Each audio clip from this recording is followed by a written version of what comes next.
ইতিহাস কখনো ম্লান হয় না, বরং সময়ের প্রয়োজনে ফিরে আসে নতুন রূপে। প্রায় 4 দশক আগে বাংলার ধূসর মাটিতে প্রাণের স্পন্দন জাগাতে কোদাল হাতে নেমেছিলেন শহীদ রাষ্ট্রপতি জিয়াউর রহমান। সেই 3000 মাইল খাল খননের মহাকাব্যিক গল্প আজও এদেশের কৃষকের মুখে মুখে ফেরে।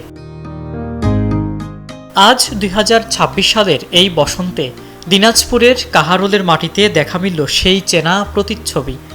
নির্বাচনী প্রতিশ্রুতি রক্ষায় 1 মাস পূর্ণ হওয়ার আগেই বাবার সেই অসমাপ্ত স্বপ্ন আর আদর্শকে কাঁধে তুলে নিয়েছেন প্রধানমন্ত্রী তারেক রহমান। শুরু হলো দেশব্যাপী খাল খনন কর্মসূচি 2026। দীর্ঘ বিরতির পর আবারও বাংলার মাঠে বেজে উঠেছে সেই পূর্ণ জাগরণের সুর। বাবার সেই চিরচেনা ভঙ্গি, সেই একই সংকল্প, কৃষকের মুখে হাসি ফোটানো। কাহারোলের এই খালের প্রতিটি কোপ যেন সাক্ষী দিচ্ছে রক্তের উত্তরাধিকার কেবল নামে নয়, বরং কর্মে এবং সেবায় সার্থক হয়।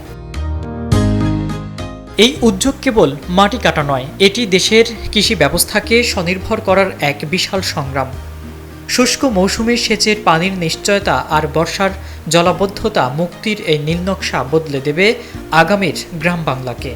বাবার সেই দর্শনেই তিনি বিশ্বাস করেন, কৃষক বাঁচলে বাঁচবে দেশ।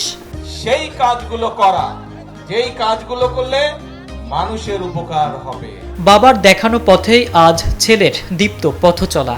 জিয়াউর রহমানের সেই কালোজয়ী কোদাল আজ তারেক রহমানের হাতে উঠেছে সমৃদ্ধির হাতিয়ার।